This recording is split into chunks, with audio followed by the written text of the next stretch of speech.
我第一次去的时候就已经有体验到被绑起来。比方说有一个场地就是专门在做一些紧身衣啊等等，有一些可能就专门做润滑衣啊。他们觉得在那个黏黏滑滑的包裹里面有某种舒服兴奋的感觉。像我之前去了一个，它的主题就是绑架类型的，蛮多人他的欲望是被抓走啊。对，保鲜膜玩法也有人很爱耶，据说到你全身都不能固定，没有一个地方可以固定，只能呼吸这样，他们觉得这种包覆感很舒服。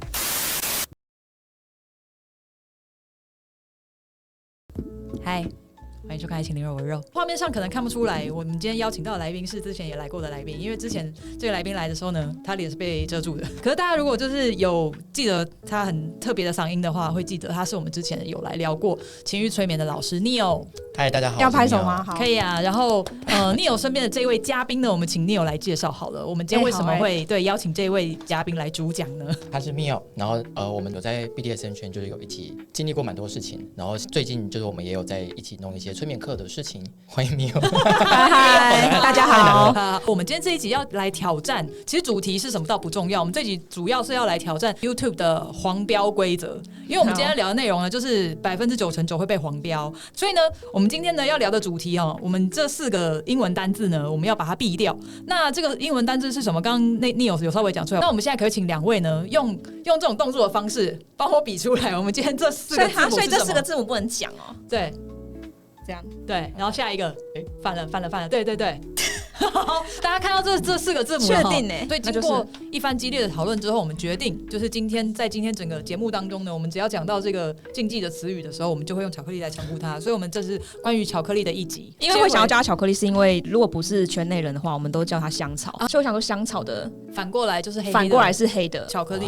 那我们今天想要请问2位，就是在巧克力圈子里面的该怎么说成员，2位成员们一开始是怎么样会知道有巧克力这样子的一个特殊的玩法，跟有这样子的圈子？我的话就是我自己有记忆以来，我看片就是都看巧克力片。你说成人片？对，都是从一开始。对，就是我没有看那个什么正常的，我不知道文字遇到什么地步，正常的内容。对，就一开始就是都看巧克力片。然后因为那个时候记得是超小的时候，就是电视上还没有锁嘛，就看那个公公对媳妇的，然后就是他就是强制他，然后那时候就觉得哇，好有震撼哦。对，日本的吗？日本的，所以其实不是你去选的，是你命运就直接送了巧克力到你的生命当中了，对不对？好像是吧？可是我不知道因为我后来长大也比较少看不是巧克力片，所以就因为巧克力片勾起你对巧克力的兴趣之后，这个东西在你的心中升值了下来。你说一开始是多大的时候啊？我那时候就是还在上国小吧。哇，你国小就看到巧克力片？怎么会看的？没有，国小电视都没说嘛。对，我也是差不多国小的。对啊，有要80几台那种。对，就有一些野球拳什么的。对啊，为什么我家国小，我家没有啊？你家可能我家电视，你家可能锁起啊。只有3台。之后呢，就是虽然说小时候看巧克力片，但是最后怎么样真正的进入这个圈子开始？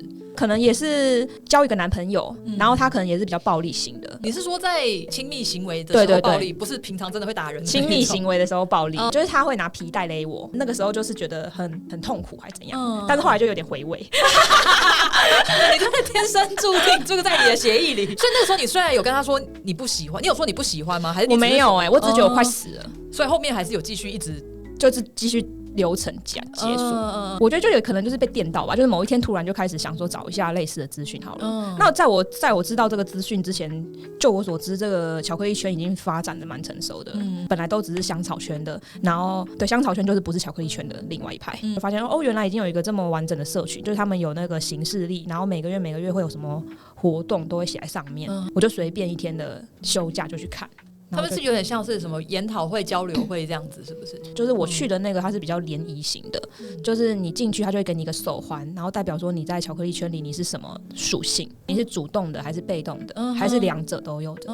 然后你就带那个环进去之后，它就有点像，其实就是一个夜店感。就是里面人就会自动搭讪啊，或是自动在里面就玩起来。就是像夜店啦，其实只是就是多了一个，就是玩的东西不是说像夜店是跳舞，他们那边就是会问说你喜欢玩什么项目啊，你喜欢做什么事啊，然后就是在里面就是当场沟通好就会可以互动。那会进行到全套吗？我好奇。不行，应该是违法的。是规定不行吗？正常来说是不行放进去。我们现在公布这个资讯是 OK 的哦，因为他没有讲是哪里啊，所以还可以。对，因为他们就是网络，你只要搜行事历就看得到了，巧克力形式，巧克力行事历就看得到。以前我那个时候是1个月2-3场，现在是每一天都3场。所以说是进去之后，你想玩什么类型都可以吗？你那个应该是比较 party 型的，对不对？活动场地也会放一些道具，可能大型道具那种 X 架或者是木马那种。哇，然后自己的人应该也会带一些，比方说，最常带应该是什么拍子，就是打一些小道具啊什么的。绳子的话，天花板上就会吊那个让你可以吊人的那个吊点。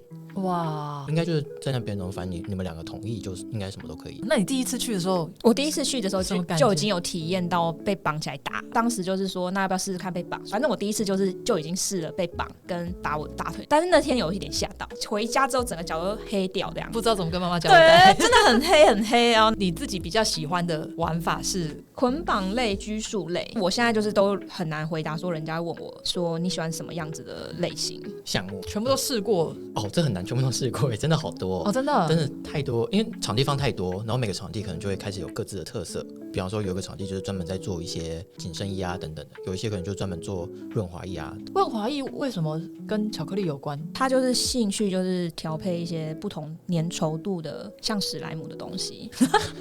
这个就是史莱姆，那真的就是史莱姆。他们觉得在那个黏黏滑滑的包裹里面有某种舒服兴奋的感觉。我觉得那个就是广泛的巧克力圈啦。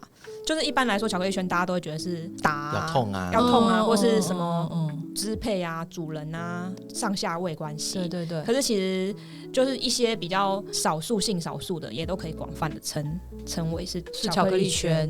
看你怎么称。像皮膜就是它其实就是穿紧身衣，然后就是穿那种就是那像柯南的犯人的那种紧身衣，你说全部黑色，全部都超紧，然后连头也包住，只有眼睛露出来。可是他们就觉得那样子把你包成那样子，他们觉得很性感。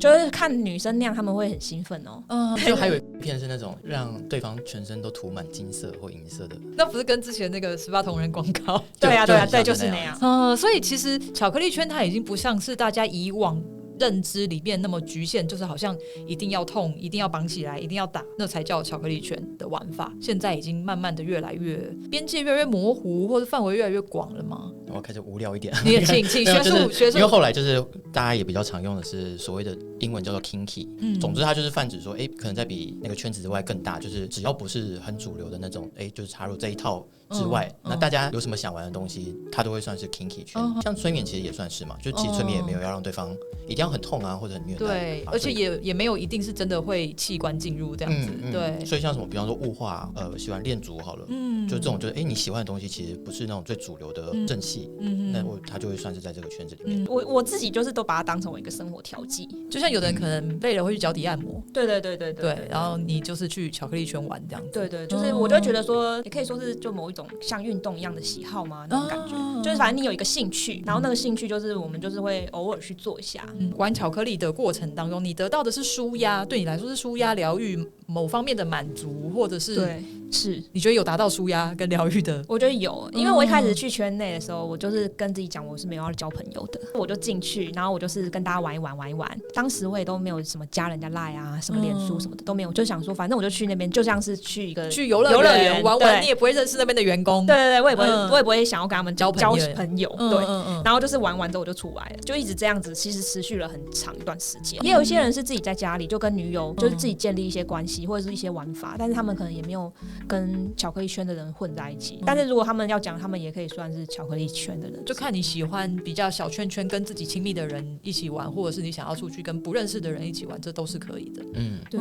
那你有当初是怎么进入圈子的？其实我小时候都没有在看这方面的，我小时候看的片非常正常，就是很一般。那后来是走路走一走，忽然被打到。后来就刚好认识一个女生，就我们那时候在聊说，可能就聊到一些色色的事情，然后就跟我说，她自己觉得她是比较 M 方 M 属性，对，比较 M 属性的。我现在回想，就我觉得她说 M 属性，她就只是说她比较喜欢男生主导。但我那时候就觉得，她是 M 属性，那我想要成为，我想要去学 S 属性，对，我就会觉得我为了想要让她喜欢我，所以我就觉得我想要学一些 S 属性的东西，然后马上就跑去找那个有没有神符的课。你很认真呢。我那时候就是冲昏头，然后跑去学。我第一次去的活动就跟 Mio 就很不一样，去的那个神会，它就是比较完全是认真的研讨会，这样大家就很认真在绑。你说大家在台下每个人很像在学童军绳怎么绕这样。对对，就是对第一次刚进去的人看起来会觉得，好像跟想象中很不一样。可是这种方式比较适合你吧，对不对？你不是喜欢这种？我会觉得蛮安全的啦，对，就是没有那么没有一下子就我要去玩，可是我是来学的。对对，那个地方就是稍微我觉得比较安全，然后好进入这样，然后后来就开始走神父啊，然后开始认识一些人这样，然后越聊越多，就发现说，有一些大家的喜欢的东西都很有趣，然后渐渐就觉得，那我也想试试看这个，我也想试试看那个。所以就渐渐的发现说，这个巧克力圈子里面玩法超多种，超好玩。对，就我觉得都是，我到现在也都还不会觉得说我那个就是我一定要的东西，可我会觉得那个很有趣，就会想试试看。巧克力圈不是你一定要的东西吗？还是说什么东西？对，就是像这种虐待或者说这些玩法，都不是说我天生的欲望就是长在这边，只是我觉得在这边就玩这些项目都觉得蛮有趣的，都可以试试看。对，我觉得可以回归到就是刚刚你问我们说，就是要怎么跟新手介绍这个巧克力圈，就是因为我觉得可能我跟尼欧的方向是有点类似。就是我就觉得它就是一个点缀，就假设说，如果你发现说，你比较喜欢这种当一个主动方的感觉，比方说你想要学怎么样命令别人啊，然后在亲密关系里面可以有一些别的情绪啊，你就可以就是来圈子里面看看，因为有分很多条路嘛，就是像神符，你可能就是要学很久，那你就算是不喜欢，你其实也还是喜欢圈子的啊，就是你就是喜欢圈子的一小块，像我们也是零星的喜欢圈子的某些小块这样，所以我就觉得它就是包容度很大，就是其实你就只要喜欢一个东西，你也可以叫做巧克力圈的人嘛。所以就是它就是一个我觉得还蛮轻松的一个事情，不会觉得说入圈这个字好像你一定要会一些，就要先考你的先考证照，对对对对对之类的，要看你玩过多少场才可以进来。对啊对啊，其实是很轻松的，好像就是大家多一个可以一起玩不同东西的地方这样子而已。是可以很轻松的，没错。所以大家也不用害怕说，好像进去每个人都穿的跟巧克力片里面的人一样，就是对。就是或者是说，就是有很多什么专有名词啊，其实也没有。就是你就算什么都不懂，你就只是好奇，你也可以就去，然后看看大家在干什么，对，然后可以问问题。最近蛮多新手友善的活动的耶，像我之前去了一场，它的主题就是绑架类型的，蛮多人他的欲望是被抓走啊，等等的，他们那个主题就是在玩这个。然后一进去，我什么都不懂嘛，所以我就进去，然后主办单位就会来关心我，然后可能就给我一个表格说你可以想一下说，比方说你是喜欢就是突然被抓走吗？武术抓走，盖头套，对，因为他又会介绍说，又有很多流派，就有一派就是盖的，有一派是那种被绑的那个人他可以反抗，他们喜欢那个你用力反抗，但是最后还是被武术制压的那种感觉。那有些人他们就不喜欢这个，他们喜欢的是一开始就先绑好之后我们再开始这个情境，或者有那种被药那种迷魂，对，他就会介绍说你第一次来没关系，你就是可以先在旁边看，现场就会有其他人在玩嘛，你就可以看他们怎么玩，然后可能就问问题啊，聊聊天啊什么的。我没有办法想象，因为我是香草，我完全没有参加过活动，所以那个画面是怎么样？就是他们在玩，有点像是演戏在你眼前吗？我去的那一场，他们就是一开始10几个人嘛，比方说2个朋友，他们想到要玩什么，他们就会去那个中间有一个场地，就是没有任何障碍物，就不会受伤，就像 MMA 那样子。对，他们就对，真的有一点，大家围在下面想玩得上去。当天真的有点像他们玩的就是那种很武术派的，那就是 MMA， 你是去错场地啊。被动方会挣脱他们大概打了30分钟，然后还没拘束完，因为他是真的认真要挣脱，他是认真的，他是认真在演那戏个，就比方说手铐铐起来，他会认真的把它解开的那种。无敌你，然后嘞，他们就在那边玩，然后嘞就打30分钟啊，然后就结束。旁边就是在想办法，就是帮那个主动方就丢一些胶带啊什么，丢一些东西给他。他还会丢一些胶带哦。其实就是画面还蛮可爱的吧。那一场就有画面偏可爱，没有大家想象中那么色情这样。所以其实你看，你这样挣脱个20-30分钟，你会累爆。对啊，就它并不是一个什么会有情欲的感觉。对对对，我看那个 DID， 他们乐趣就在于一个把你压制住，一个把你的那个努力挣脱的过程，就没有情色啊。他们后面也不会进行到行为嘛？有一些会了，就是反正都是看当时那2个人怎么说。比方说后来我也有就是试着体验一下，就有另外一个是主动方，然后他试着 DID 我这样。你那么大一只，他 DID， 因为所以我们就不是走打架的，打架他打架应该打。对方是男生女生？是女生。小小体验一下那个被威胁。我们那时候他威胁你吗？怎么威胁你啊？学生威胁老师哦。他是学生，你对，他是学生，好像他是学生，我是老师，然后好像是被抓到把柄的老师这样。这个就比较像是不是打架，而是情境扮演的感觉，就是会简单玩一玩。也是要上台去玩吗？也不用，他们上台去玩是因为他们需要超大的场地。我那时候就跑去旁边，就比较没那么多人在看的角落，小小的玩这样，低调。对，如果要上台会很像那种老人歌友会，你知道唱歌一定要上台的那一种。没有，就其实就比较自由啦。所以如果比较害羞的人，也不用担心一定要上台。对，就旁边角落试试看。那所以比如说每一场你们去的时候，主办方就会先跟你们讲，我们今天这一场的，比如说有哪些限制规则。对，报名的时候你也会大概知道它是什么风格的。他们就上面就会写，如果你不喜欢看到人家裸体，你就不要来这场活动，类似那样。就是我们这一场有可能会裸体，对。然后有些就说，我们这场就是只能聊天，坐着聊天的。也有坐着聊天的哦。有啊，就是聊一些想法，就像交流会这样子。对，坐着聊天，那你就知道你就真的是去聊天了，不用抱着过多的期待。对，我原本想，结果怎么只是聊天？对，他们那个上面都写得很清楚。大家都很清楚，我觉得这样很好因为每个人的限制可以的程度不太一样。那我想要回来聊一下，刚刚Neil有讲到，就是你带你入门的那个女生，她说她是比较 M 属性的，可是其实她只是比较喜欢男生主动嘛。所以大家其实是不是对于这个属性上面好像或许有一点误会？就是你是 M 属性的，或许不代表你在巧克力圈里面，你是真的有想要玩到。对，我觉得光是讲属性，其实很难讲对方到底喜欢什么东西，可以接受到什么程度。因为说实话 ，M 的字面意思应该就是被虐，就是他要是那种痛觉上的被虐待。